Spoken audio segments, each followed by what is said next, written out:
Hello everyone. Today I'll be reading the classic tale of the Velveteen Rabbit. One Christmas morning, a boy named John found a velveteen rabbit in his stocking. John loved the rabbit at once.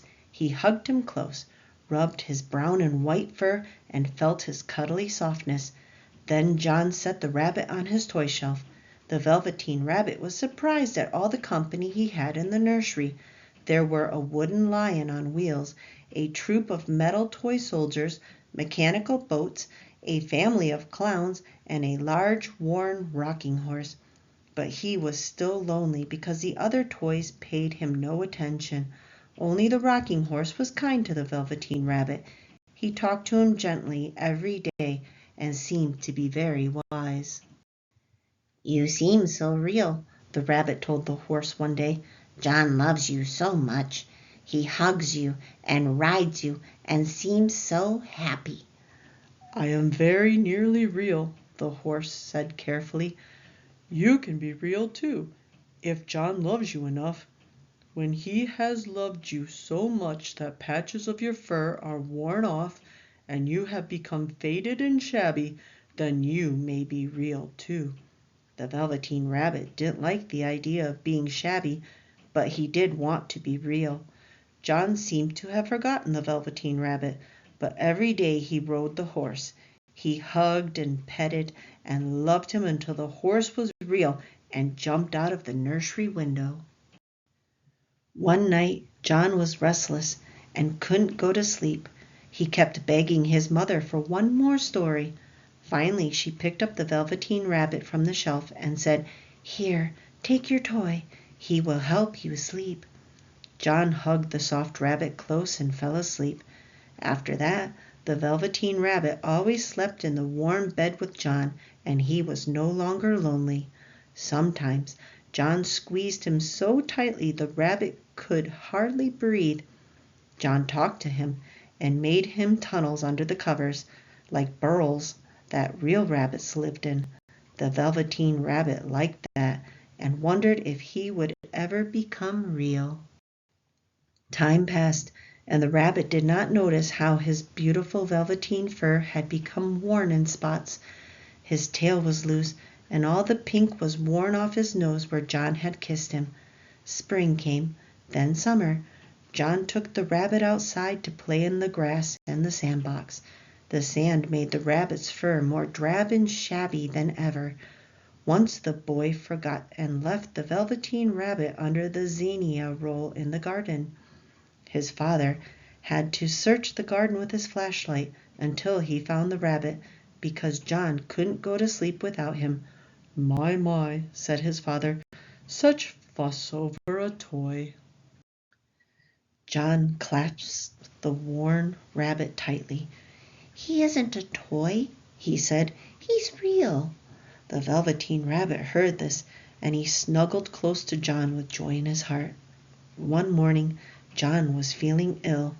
When the Velveteen Rabbit lay close to him, he could feel how hot the boy's skin was. John talked in his sleep, and strange people came and went in the nursery. The Velveteen Rabbit crept into the burrows of the bedding and stayed hidden but close to John. He knew John needed him now.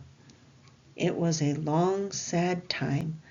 John was too ill to play with the Velveteen Rabbit, but the shabby little toy remembered all their happy times together and lay close by. Finally the fever went away.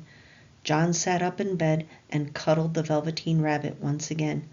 His mother and father came into the room with a strange man they called the doctor.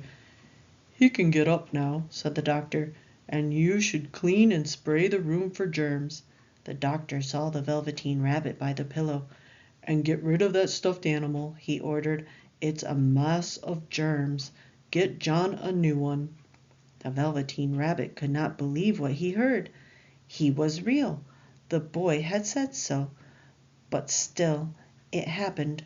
The Velveteen Rabbit was picked up, carried out, and tossed onto the rubbish heap with old picture books and broken toys. The Velveteen Rabbit was frightened and cold. Did John know he was here? He tried to call out, but he didn't know how. He remembered once in the nursery when a toy soldier had rusted until his head fell off. John's mother had carried the soldier away. Had she brought him here to the trash heap? The Velveteen Rabbit looked all around and discovered what remained of the toy soldier. Well, at least it had not disappeared altogether. He lay still and shivered a little. A big tear rolled down his cheek, off his chin, and into the grass at the edge of the rubbish heap. Suddenly the tear glowed. The Velveteen Rabbit watched it as the light began to glow all around the tear.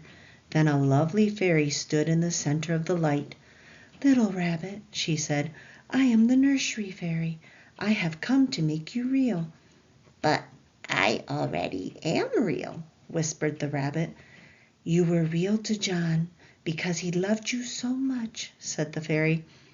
"Now, because you have been so kind to the boy, and because you have wept, I will make you truly real." The fairy lifted the shabby, worn rabbit in her arms and flew into the forest. There she kissed him and set him down on a grassy knoll. The Velveteen Rabbit saw a ring of real rabbits staring at him. Then they began to dance around him, and wonder of wonders, the Velveteen Rabbit moved his real legs with real paws, and he wrinkled his real pink nose. Winter passed, and spring. One summer day, John was playing in his sandbox when a small brown and white rabbit crept out of the forest and stood quite still. For what seemed a long time, the rabbit watched the boy who had helped him become real. He felt both happy and sad. Then the rabbit turned on his hind legs and hopped back into the forest to return to his new life. Thank you all for listening. If you enjoy this content, please like and subscribe. And as always, have a wonderful day.